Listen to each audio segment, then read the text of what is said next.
Assalamualaikum warahmatullahi wabarakatuh. Bagaimana bisa pria ojol ini ditodongkan senjata dan dihajar oleh oknum polisi arogan? Padahal, ojol ini hanya ingin mengantarkan paketnya. Apa yang sebenarnya terjadi? Mari simak cerita lengkapnya. Jangan lupa like dan subscribe. Pagi itu, suasana kota Tasikmalaya dipenuhi dengan kabut tipis yang menyelimuti jalanan, memberikan kesan sejuk yang melingkupi seluruh kota. Suara kendaraan yang lalu lalang terdengar dari kejauhan, bersaing dengan lengang angin pagi yang membawa aroma kopi yang baru diseduh dari warung-warung kecil di sepanjang jalan. Di balik kesibukan kota yang tampak biasa ini, Yuda, seorang pria muda berusia 25 tahun, dengan penampilan seperti anak kutu buku yang polos, sedang bersiap menjalani misi berbahaya yang penuh dengan risiko. Dikenal sebagai seorang pemuda dengan paras tampan dan tubuh kurus, Yuda memiliki ciri khas yang sangat berbeda. Penampilan sederhana yang tidak pernah terlintas di benak orang lain, bahwa dia adalah anggota TNI yang sedang menyamar. Di dalam kamar yang sempit dan sederhana, Yuda mengenakan jaket ojek online-nya yang berwarna hijau, mencoba menyembunyikan identitas aslinya. Ponsel di meja bergetar, menandakan pesan dari Kolonel Bayu, komandannya. Kamu akan menyamar sebagai pengemudi ojek online. Ada laporan tentang beberapa pengemudi yang terjebak dalam kasus narkoba yang melibatkan oknum polisi, kata pesan itu. Yuda menatap ponselnya. Adrenalin mulai mengalir, menyadari bahwa misi kali ini akan menguji kemampuan dan ketangkasannya lebih dari sebelumnya. Selama seminggu penuh, Yuda menggeluti kehidupan sebagai pengemudi ojek online di kota Tasikmalaya, melakukan penyamaran dengan sangat teliti. Jalan-jalan kota yang ramai dan hiruk-pikuk menjadi latar belakang bagi setiap perjalanan yang dilaluinya. Di tengah kebisingan, ia mendengarkan cerita-cerita dari sesama pengemudi ojek yang sering bertukar pengalaman dan keluhan tentang penghasilan yang tak menentu. Tetapi ada satu topik yang semakin membuatnya curiga, tentang pengemudi ojek yang terjebak dalam kasus narkoba dan dijebak oleh oknum polisi. Para pengemudi itu bercerita bahwa polisi yang menangkap mereka tidak hanya mengintimidasi dengan ancaman penahanan, tetapi juga memeras mereka dengan meminta sejumlah uang untuk membebaskan diri. Beberapa cerita begitu mirip dengan laporan yang diterima Kolonel Bayu, dan Yuda tahu bahwa kali ini dia harus berhati-hati. Setiap perjalanan menjadi momen penuh kewaspadaan, di mana Yuda berusaha untuk tetap tenang dan fokus pada tugasnya. Tetapi di sisi lain, ia tahu bahwa bahaya mengintainya di setiap sudut kota. Dalam hati, Yuda berjanji bahwa ia akan menggali lebih dalam dan mencari tahu siapa saja yang terlibat dalam permainan jahat ini. Setelah seminggu penuh melakukan penyamaran, akhirnya Yuda menerima pesanan yang terasa sangat mencurigakan. Ponselnya bergetar dengan alamat pengantaran yang cukup jauh, terletak di kawasan yang sepi di pinggiran kota, tempat yang jarang dilalui orang. Sebelum menuju alamat tersebut, Yuda diinstruksikan untuk mengambil sebuah paket dari rumah pengirim di area yang lebih terpencil. Sesampainya di rumah pengirim, Yuda disambut oleh seorang pria paruh baya yang tampaknya tidak mencurigakan sama sekali. Dengan cepat, pria itu menyerahkan paket yang terbungkus rapi tanpa banyak kata. Yuda mengamati sekitar dengan cermat, merasa ada yang tidak beres, meski pria tersebut berusaha terlihat biasa saja. Sensasi aneh mulai merayapi dirinya, tetapi ia tahu bahwa ia tidak bisa mundur begitu saja. Ia melanjutkan perjalanan dengan hati-hati, berusaha untuk tetap tenang, meskipun perasaan tidak nyaman semakin membayangi langkahnya. Yuda tahu bahwa ia harus memastikan untuk mengungkapkan siapa saja yang terlibat dalam sindikat ini. Dan untuk itu, ia harus terus maju meski bahaya mengintai di setiap tikungan. Saat Yuda mengendarai motornya, ketegangan semakin terasa. Jalanan yang biasanya ramai kini terasa sunyi, seolah-olah kota ini mulai memantau setiap langkahnya. Setiap putaran roda motor yang ia kendarai berdesir dengan kecepatan, menambah ketegangan yang semakin menggelayuti dirinya. Di sepanjang perjalanan, Yuda memperhatikan beberapa mobil polisi yang melintas, tetapi ada sesuatu yang aneh. Mobil-mobil tersebut tidak seperti biasanya. Mereka tampak lebih sering berkeliling daripada berpatroli seperti yang seharusnya dilakukan. Rasa waspada semakin kuat, dan Yuda mulai merasa bahwa ia sedang diikuti. Ia berusaha tetap tenang, mencoba meyakinkan diri bahwa ini semua hanyalah perasaan paranoid. Tetapi, setiap kali ia berbelok, mata-matanya merasa semakin curiga. Jalanan semakin sunyi, dan Yuda merasa dirinya semakin terjebak dalam permainan yang tak bisa ia hindari. Namun, dengan tekad yang kuat, ia terus melaju, memastikan agar tidak ada yang mengikuti jejaknya. Tiba-tiba, di tengah jalan, Yuda melihat sesuatu yang membuat detak jantungnya semakin cepat. Sebuah pos polisi yang mencurigakan. 3 petugas polisi berdiri tegap di tengah jalan, memeriksa kendaraan yang lewat dengan tatapan tajam. Hatinya berdebar kencang. Ini adalah momen yang sangat menentukan. Dengan penuh kewaspadaan, Yuda melaju ke arah pos polisi tersebut, berusaha untuk melewatinya tanpa masalah. Namun, tak lama setelah ia mendekat, salah satu polisi melangkah maju dan menghentikan motornya. "Hentikan, kami perlu memeriksa barang bawaanmu," ujar polisi itu dengan nada yang tegas dan mengancam. Yuda merasa perutnya mual, tetapi ia tetap berusaha tenang, tahu bahwa segala sesuatunya akan segera terungkap. Dalam pikirannya, hanya satu yang terbayang, bagaimana cara ia bisa lolos dari jebakan ini tanpa terjebak dalam permainan yang sangat berbahaya ini. Yuda merasa firasatnya semakin kuat, ada yang tak beres dengan razia kali ini.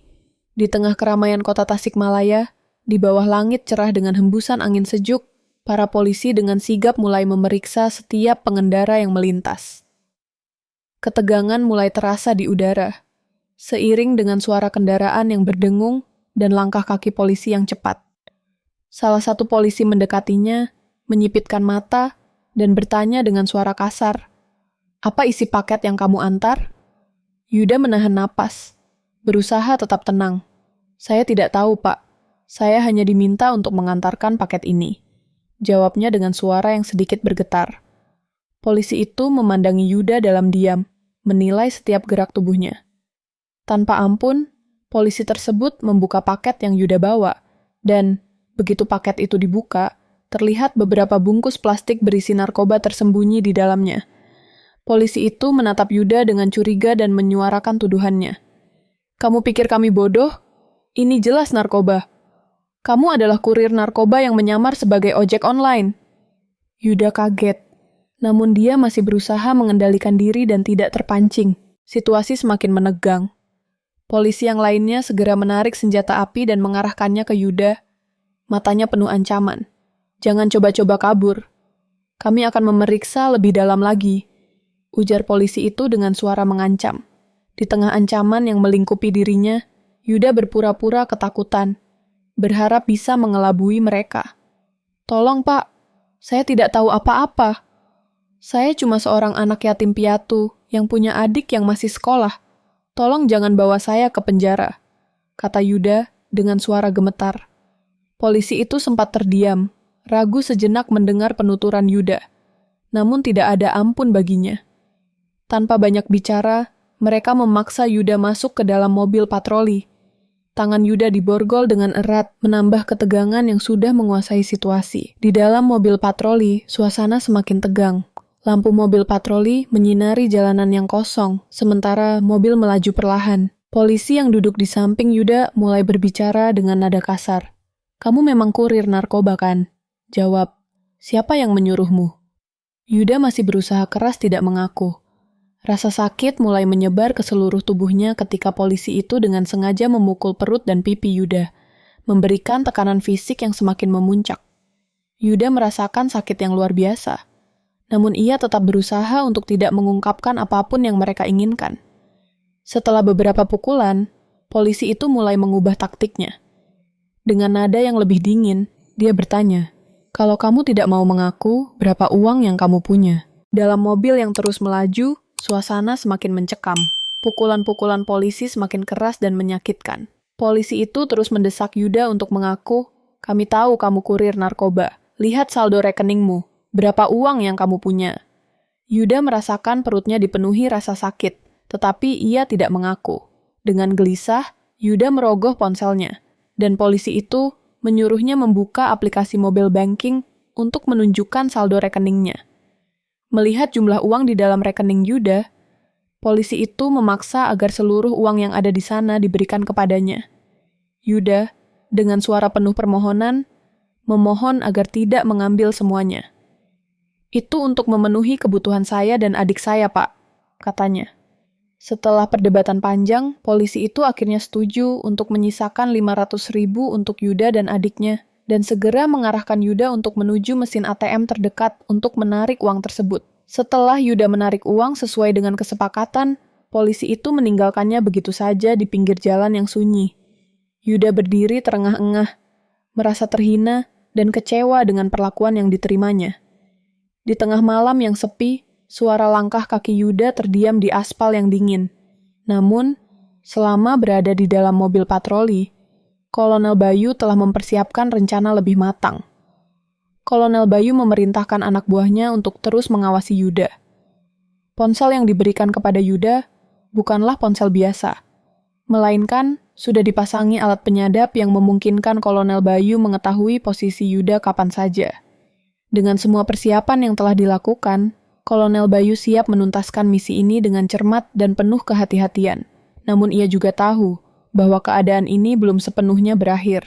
Setelah ditinggalkan oleh polisi, Yuda berdiri dengan hati yang berat di pinggir jalan yang gelap, dikelilingi oleh suara jangkrik dan angin malam yang menerpa wajahnya. Ia merasa cemas dan lelah, namun ia tahu bahwa misi ini belum berakhir. Beberapa saat kemudian, sebuah mobil sedan berwarna hitam muncul dari kejauhan. Lampunya menerangi jalanan yang kosong. Mobil itu berhenti di depan Yuda, dan pintu sebelah sopir terbuka. Seorang pria muda dengan seragam TNI keluar dari mobil, mengenakan pakaian serba hijau dan dengan wajah serius. Itu adalah Bimo, rekannya yang juga anggota kesatuan yang dipimpin Kolonel Bayu. Yuda merasa sedikit lega melihat Bimo, karena dengan kehadiran rekannya itu, ia tidak lagi merasa sendirian. "Ayo kita lanjutkan," kata Bimo sambil memberi isyarat kepada Yuda untuk masuk ke mobil. Tanpa membuang waktu, mobil sedan itu mulai bergerak, mengikuti jejak mobil patroli yang telah meninggalkan Yuda beberapa menit sebelumnya.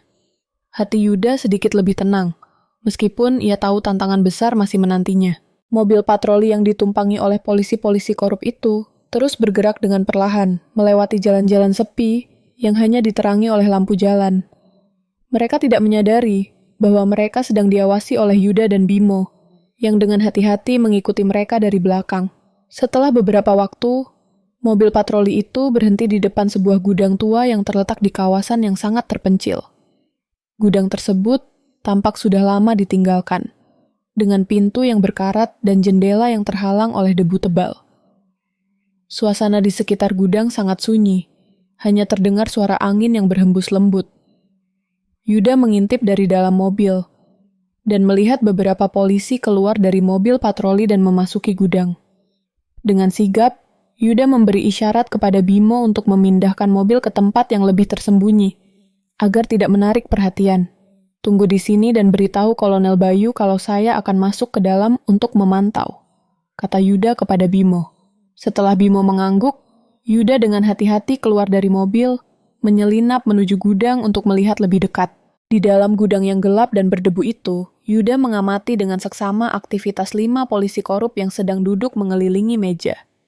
Gudang itu tampak seperti tempat yang sudah lama tidak digunakan, dengan barang-barang tak terpakai berserakan di lantai dan di sudut-sudut ruangan. Lampu-lampu yang redup memberikan suasana yang suram. Para polisi itu tampak santai, berbicara dan tertawa seolah-olah tidak ada yang salah. Beberapa dari mereka mulai membuka tas mereka dan mengeluarkan uang hasil kejahatan mereka, sementara yang lainnya terlihat sedang menghisap narkoba. Yuda dengan cepat meraih ponselnya dan mulai merekam aktivitas mereka sebagai bukti. Setelah beberapa menit merekam, Yuda mengirimkan video tersebut kepada Bimo, sambil memintanya untuk segera mengirimkan bukti tersebut kepada Kolonel Bayu. Yuda merasa cemas menunggu izin untuk bertindak lebih lanjut. Namun, ketika Yuda meminta izin untuk bergerak cepat dan meringkus mereka sendiri, Kolonel Bayu menolak dan meminta Yuda untuk menunggu pasukan tiba. Yuda merasa kecewa dengan perintah itu.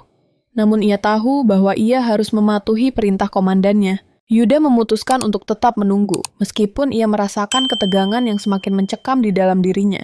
Di dalam gudang, polisi-polisi korup itu mulai membagikan uang hasil kejahatan mereka dengan cara yang sangat santai. Mereka tertawa saling memuji atas kerja keras mereka, dan menikmati narkoba yang mereka konsumsi. Pemandangan itu membuat Yuda semakin tergerak, namun ia tahu bahwa sekarang bukanlah waktu yang tepat untuk bertindak tanpa dukungan penuh dari Kolonel Bayu. Dalam hatinya, Yuda mempersiapkan dirinya untuk tindakan berikutnya, meskipun ia merasa frustasi menunggu. Setiap detik yang berlalu membuatnya semakin yakin bahwa ia harus segera bertindak untuk menggagalkan rencana busuk polisi-polisi itu. Di luar gudang, udara malam semakin dingin. Sementara di dalam, suasana semakin penuh ketegangan. Setelah beberapa saat, polisi-polisi itu selesai membagikan uang dan menghabiskan narkoba mereka. Mereka beranjak dari tempat duduk mereka dengan santai, berjalan menuju pintu keluar gudang. Yuda yang sudah menunggu di tempat tersembunyi, merasakan detak jantungnya semakin cepat. Ini adalah kesempatan yang tidak boleh disia-siakan. Dengan cepat dan hati-hati, Yuda bergerak maju, menghalangi jalan mereka di pintu keluar. Dua polisi yang belum mengenalnya terkejut, namun mereka segera mengenali Yuda dan menyadari siapa dia. Mereka terlihat kaget, dan satu di antara mereka segera mengeluarkan senjata. Namun, polisi-polisi yang sudah mengenal Yuda hanya tertawa, meremehkan keberanian pemuda itu. Dengan amarah yang tak terbendung, Yuda melangkah maju dan langsung bertindak. Tanpa ragu, ia melayangkan pukulan pertama, langsung mengenai wajah salah satu polisi. Polisi itu terhuyung mundur, namun Yuda tidak berhenti di situ. Dengan gerakan cepat dan penuh kemarahan, ia menghajar polisi-polisi satu persatu, membuat mereka terkapar di lantai. Ketegangan memuncak saat Yuda melawan mereka satu persatu, tak membiarkan mereka untuk melarikan diri. Setiap pukulan dan tendangan yang diberikan Yuda menggambarkan rasa frustasi dan keberanian yang meluap. Yuda bergerak dengan cepat dan presisi. Setiap pukulan yang dilontarkannya tepat mengenai sasaran. Polisi yang tadinya meremehkan Yuda kini terkejut dengan kemampuan luar biasa yang ditunjukkan oleh anak muda polos ini. Yuda mematahkan lutut salah satu polisi yang mencoba menyerangnya, membuatnya terjatuh dengan jeritan kesakitan. Sebuah pukulan keras mendarat di wajah polisi lainnya, membuatnya terhuyung dan akhirnya jatuh ke lantai dengan wajah berlumuran darah. Setiap gerakan Yuda penuh dengan kontrol dan kecepatan, mengandalkan keterampilannya yang terasah selama bertahun-tahun sebagai anggota TNI. Dalam sekejap, polisi-polisi yang meremehkan dirinya kini terkapar satu persatu. Mereka yang sebelumnya merasa superior, kini hanya bisa terkulai lemas di lantai. Tak mampu bangkit lagi. Gudang yang semula tenang, kini menjadi tempat pertempuran yang penuh dengan suara pukulan dan benturan keras. Yuda terus bergerak, tak memberi mereka kesempatan untuk melawan balik. Keberanian dan keteguhan hatinya membawa kemenangan dalam pertarungan tersebut. Setelah beberapa detik yang penuh ketegangan, seluruh polisi korup yang terlibat dalam sindikat itu tergeletak di lantai. Yuda berdiri di tengah mereka, napasnya terengah-engah. Keringat mengucur deras di dahinya, namun matanya tetap tajam dan penuh tekad. Di sekelilingnya, suasana sunyi dan mencekam, hanya terdengar suara napas beratnya dan suara gemerisik dari gudang yang kosong. Ia tahu pasukan Kolonel Bayu pasti akan segera datang, dan ia merasa puas telah mengalahkan mereka semua. Namun, Yuda juga sadar bahwa ini baru permulaan. Sindikat kejahatan yang melibatkan oknum polisi ini belum sepenuhnya runtuh, dan tugasnya belum selesai. Meski puas dengan apa yang telah ia capai, Yuda tetap fokus pada misinya, memastikan bahwa seluruh jaringan kejahatan ini akan segera dihancurkan, dan tidak ada lagi yang akan terlepas dari hukuman. Beberapa menit setelah pertarungan berakhir, suara siren mulai terdengar dari kejauhan, semakin mendekat. Pasukan Kolonel Bayu akhirnya tiba di lokasi. Mengerahkan kekuatan penuh untuk mengamankan gudang yang kini menjadi saksi bisu dari peristiwa besar ini. Beberapa anggota pasukan langsung masuk ke dalam gudang, memeriksa setiap sudut, dan mengamankan barang-barang bukti yang ditemukan. Kolonel Bayu memimpin langsung operasi ini, memberikan perintah yang jelas kepada anak buahnya untuk menyita semua barang bukti, termasuk narkoba dan dokumen yang menghubungkan polisi-polisi tersebut dengan sindikat narkoba yang lebih besar. Polisi yang terkapar di lantai segera diborgol dan diamankan. Kolonel Bayu mengawasi dengan teliti, memastikan bahwa tidak ada jejak yang tertinggal, dan semua bukti yang diperlukan dapat diamankan dengan baik. Misi mereka tidak hanya berhasil mengungkap sindikat ini, tetapi juga mematahkan jalur distribusi narkoba yang melibatkan aparat penegak hukum. Yuda berdiri di luar gudang, memandang pasukan yang sedang bekerja dengan cepat dan terorganisir. Di luar, suasana malam semakin gelap, namun sinar lampu kendaraan tak berhenti menyinari area tersebut. Yuda merasa ada kelegaan yang mengalir dalam dirinya, namun ia tetap tenang. Keberhasilan ini adalah hasil dari kerja keras dan pengorbanan yang tak terhitung jumlahnya. Kolonel Bayu mendekat, menyentuh pundak Yuda dengan senyuman penuh kebanggaan. "Kamu telah melakukan pekerjaan yang luar biasa, Yuda," kata Kolonel Bayu dengan nada yang penuh penghargaan. Yuda menatap komandannya dengan penuh rasa hormat, merasa bahwa usaha dan pengorbanan yang telah ia lakukan selama ini membuahkan hasil. Ia tidak hanya berhasil mengungkap kejahatan besar, tetapi juga menjadi bagian dari keadilan yang akan memberikan dampak besar bagi masa depan. Namun, meskipun berhasil menyelesaikan tugasnya dengan baik, Yuda masih merasakan sedikit beban dalam dirinya. Wajahnya terlihat bengap dan memar akibat pukulan yang diterimanya selama di dalam mobil patroli. Dengan napas yang masih sedikit terengah-engah, ia berjalan mendekati Kolonel Bayu.